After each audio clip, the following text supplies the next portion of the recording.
Assalamualaikum warahmatullahi wabarakatuh. Halo, nama saya Kandita Zahira, saya dari kelas 10-5. Di sini saya akan menjelaskan mengenai materi apa itu literasi digital. Literasi digital itu sebenarnya seru dan penting banget di kehidupan kita yang semuanya udah serba digital. Literasi digital itu adalah kemampuan kita dalam menggunakan teknologi digital seperti internet ataupun alat komunikasi lainnya dengan cara yang aman, bijaksana, dan bertanggung jawab. Kemampuan ini meliputi banyak hal, misalnya saat kita menggunakan teknologi komputer atau saat menggunakan teknologi kecerdasan buatan atau AI. Kenapa sih literasi digital ini penting banget untuk kehidupan sehari-hari kita? Karena teknologi digital hampir menguasai seluruh aspek kehidupan kita. Misalnya, saat kita bekerja, belajar, ataupun bersosialisasi, kita tidak luput dari yang namanya teknologi digital. Literasi digital ini meningkatkan kecerdasan kita dalam menggunakan teknologi digital. Misalnya, saat kita mampu berpikir kritis dalam menyaring informasi agar tidak mudah terjerat hoax. Sebenarnya tanpa kita sadari, dalam kehidupan sehari-hari kita sudah menerapkan literasi digital loh. Contohnya, saat kita menggunakan aplikasi e-wallet ataupun aplikasi perbankan lainnya. Saat kita mencari informasi mengenai hiburan atau berita. Dan juga saat kita belajar atau bekerja secara online. Dan yang lain-lain. Jadi intinya literasi digital itu tidak hanya mengenai bagaimana kita menggunakan teknologi digital, tetapi juga mengenai cara kita menggunakan teknologi dengan baik dan benar. Sekian dari saya, untuk Naya dipersilakan. Baik, terima kasih kepada Kanita. Saya Alanggia ingin menyampaikan tentang etika dan keamanan digital. Dalam era digital yang semakin berkembang pesat, tentu penting bagi kita untuk memahami etika dalam berkomunikasi. Nih, aku kasih tahu apa aja ya etika dalam berkomunikasi di dunia digital. Dalam berkomunikasi digital, penting untuk tetap menjaga kesopanan dan menghormati orang lain, baik dalam bentuk teks, suara, maupun gambar. Selanjutnya, sebelum mengirim pesan ataupun membuat postingan di media sosial, kalian dianjurkan untuk berpikir sebelumnya untuk menghindari konflik, hoax, dan hal berbahaya lainnya. Kalian juga harus mengerti tentang konsekuensi dari tindakan kalian di sosial media, karena setiap tindakan akan ada konsekuensinya sendiri, bahkan di dunia digital. Jangan lupa juga untuk menghargai privasi orang lain ya. Kita wajib menghormati privasi orang lain, hindari membagikan informasi pribadi orang lain tanpa izin, karena ada hukumnya sendiri loh. Dan yang paling penting, kalian tidak boleh melakukan cyberbullying dan menyebarkan hoax karena akan merugikan semua pihak. Sebelum itu, aku mau membahas poin keempat dan kelima. Ayo kita bahas tentang privasi dan keamanan data di internet. Apa itu privasi dan keamanan data? Privasi dalam dunia digital adalah hak individu untuk melindungi data pribadi mereka dari penyalahgunaan di internet. Sedangkan keamanan data adalah tindakan perlindungan yang dirancang untuk melindungi data dari akses, pencurian, atau penyalahgunaan yang tidak sah. Sudah mengerti kan? Nah, mau tahu cara menjaga data pribadi kalian nggak nih? Nih, simpelnya sih, tinggal buat password yang kuat. Tapi segitu aja nggak cukup tau. Menggunakan VPN bisa memindahkan koneksi internet kamu ke lokasi yang berbeda sehingga kamu tidak mudah diidentifikasi ke situs yang melacak kamu.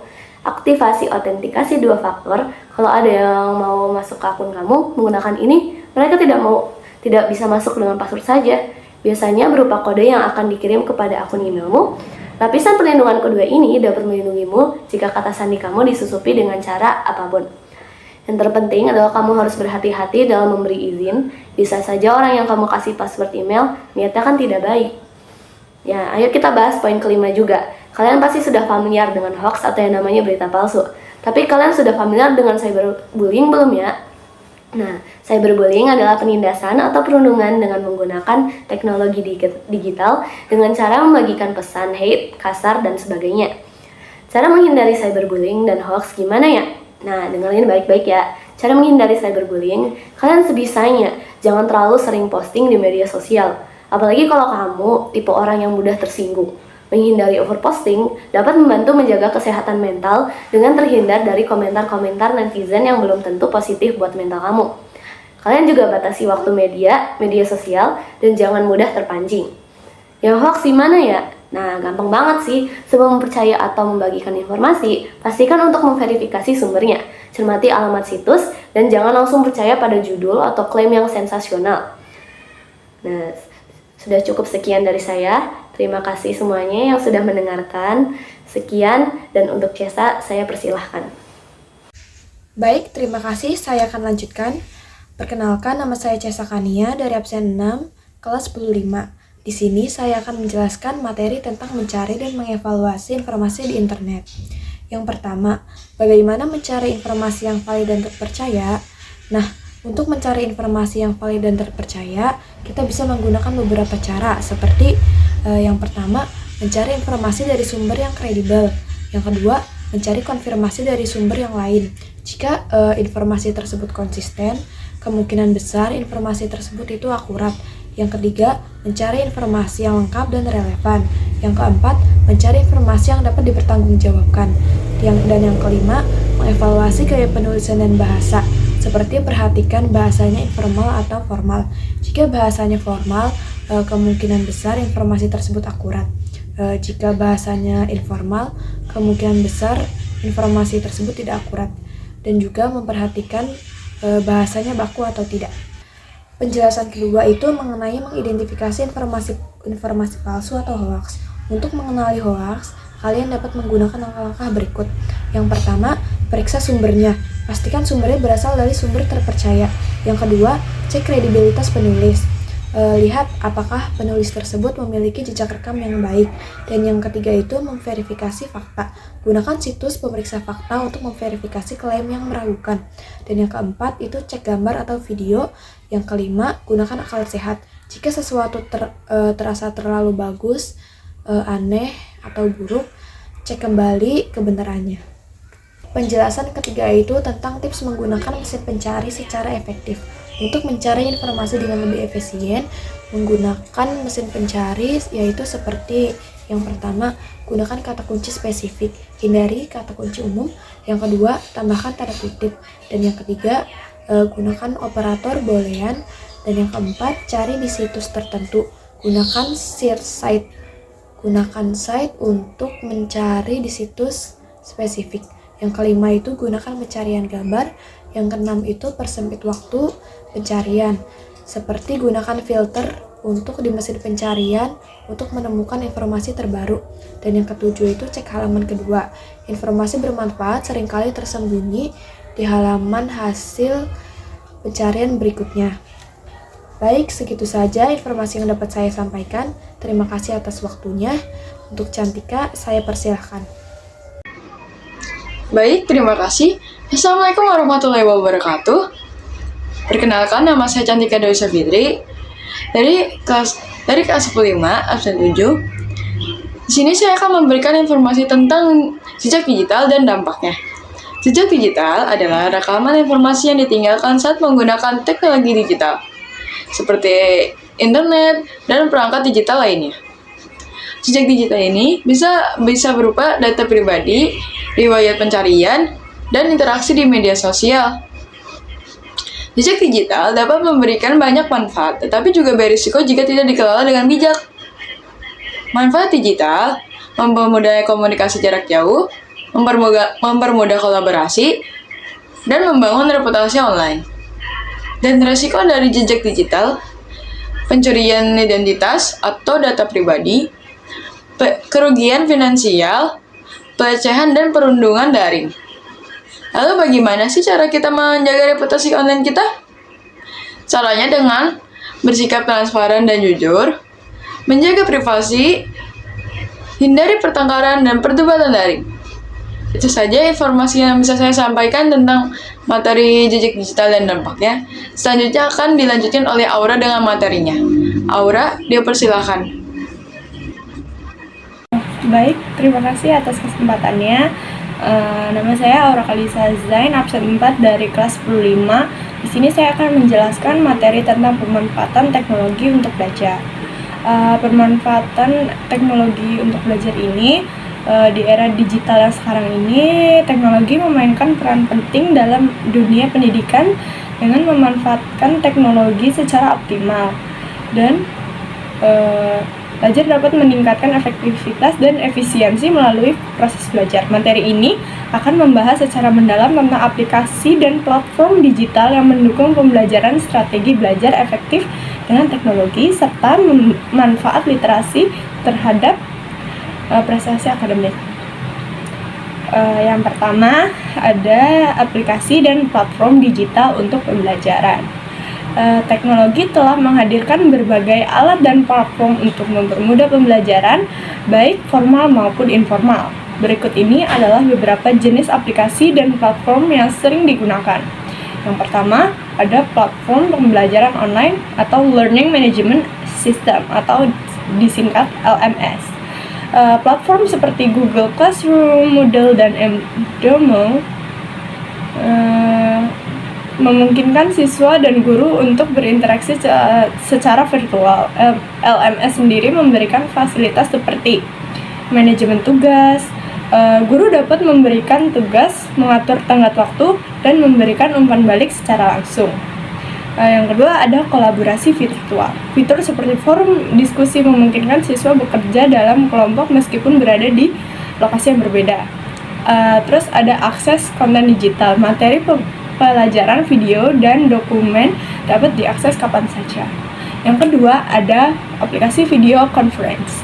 Aplikasi seperti Zoom, Microsoft Teams, dan Google Meet memungkinkan pembelajaran jarak jauh dengan komunikasi real time. Fitur ini seperti screen sharing yang memudahkan untuk guru menyampaikan materi melalui presentasi interaktif. Yang kedua, ada rekaman kelas. Siswa dapat mengakses ulang pembelajaran yang direkam untuk memahami materi lebih mendalam. Ada breakout rooms. Alat ini memfasilitasi diskusi kelompok kecil selama pembelajaran berlangsung.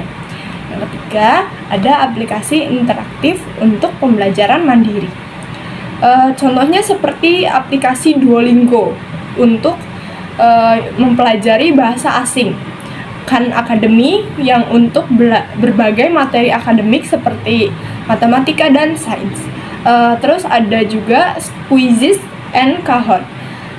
Kalau mereka itu untuk latihan soal yang interaktif berbasis permainan yang memotivasi siswa belajar dengan cara yang lebih menyenangkan.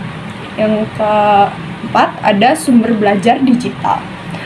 Sumber belajar digital itu bisa dari e-book atau jurnal elektronik, perpustakaan digital seperti Google Scholar, JSTOR, dan Perpusnas memungkinkan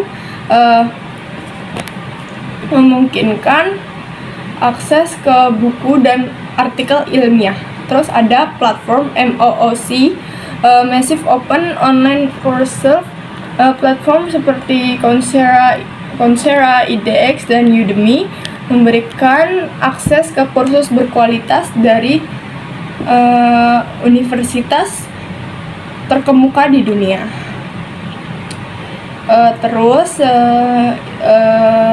Poin yang kedua adalah strategi belajar efektif dengan teknologi. Penggunaan teknologi yang tidak tepat dapat mengganggu proses belajar. Oleh karena itu, diperlukan strategi untuk memastikan teknologi digunakan secara efektif. Tentunya ada beberapa cara yang untuk menggunakan teknologi secara efektif. Yang pertama, ada tentukan tujuan belajar yang jelas. Sebelum mulai belajar dengan teknologi, siswa harus menentukan apa yang ingin dicapai. Misalnya memahami konsep tertentu atau meningkatkan keterampilan praktis. Yang kedua, ada gunakan teknologi yang sesuai dengan kebutuhan. Untuk pembelajaran kolaboratif, gunakan aplikasi seperti Miro atau Padlet. Kalau untuk mengatur jadwal belajar, gunakan Trello atau Notion. Terus kalau untuk latihan soal, gunakan Quizlet atau Brainscape. Terus yang ketiga, ada terapkan teknik belajar aktif. Teknik belajar aktif itu bisa kayak micro-learning. Micro-learning sendiri itu mempelajari materi dalam durasi pendek, menggunakan video pendek di YouTube atau aplikasi lainnya. Terus ada gamifikasi, belajar sambil bermain, dan contohnya itu seperti kayak di Duolingo atau Quizzes atau yang lainnya. Terus yang keempat, ada kelola waktu dengan aplikasi produktivitas. Aplikasi seperti Focus Booster atau metode Pomodoro membantu siswa fokus belajar dalam interval waktu tertentu, diselingi istirahat. Yang kelima, memanfaatkan analisis data belajar. Beberapa aplikasi seperti Khan Academy menyediakan laporan perkembangan sehingga siswa dapat mengidentifikasi kelemahan dan bisa memperbaikinya. Terus ini poin terakhir dari ketiga poin ini. Poin ketiga adalah manfaat literasi digital untuk prestasi akademik. Literasi digital yaitu sendiri yaitu kemampuan menggunakan teknologi secara efektif dan etis, memberikan dampak besar terhadap prestasi akademik. Berikut adalah beberapa manfaatnya. Manfaat yang pertama, akses keluar informasi yang berkualitas. Dengan literasi digital, siswa dapat mencari sumber belajar yang valid dan terpercaya, misalnya menggunakan Google Scholar untuk penelitian akademik. Yang kedua, ada meningkatkan kemandirian belajar. Literasi digital membantu siswa belajar secara mandiri dengan memanfaatkan sumber daya seperti video tutorial, e-book, dan aplikasi pembelajaran mandiri. Terus yang ketiga, meningkatkan keterampilan berpikir kritis.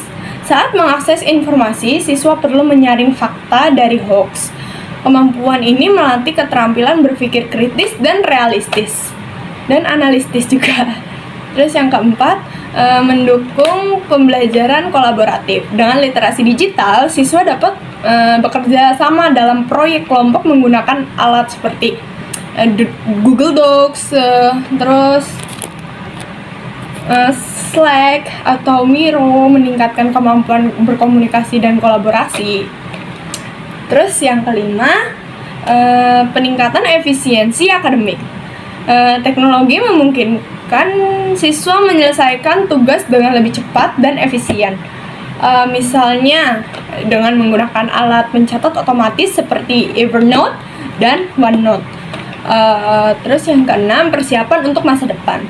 Literasi digital membekali siswa dengan keterampilan teknologi yang relevan dengan dunia kerja, seperti analisis data, presentasi digital, atau pemrograman.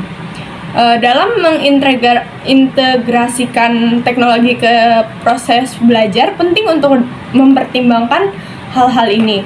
Yang pertama, kesesuaian dengan kurikulum. Pastikan teknologi yang digunakan selaras dengan tujuan pembelajaran.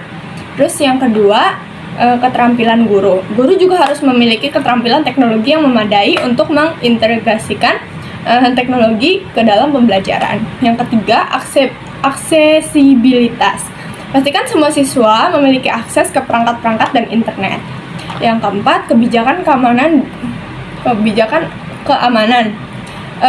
Implementasikan kebijakan keamanan untuk melindungi siswa dari resiko online. Terus yang kelima, yang terakhir, evaluasi dan pemantauan.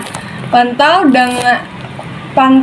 dan evaluasi efektivitas menggunakan teknologi dalam pembelajaran. Sekian dari saya, materi yang saya tampilkan dalam subbab ini.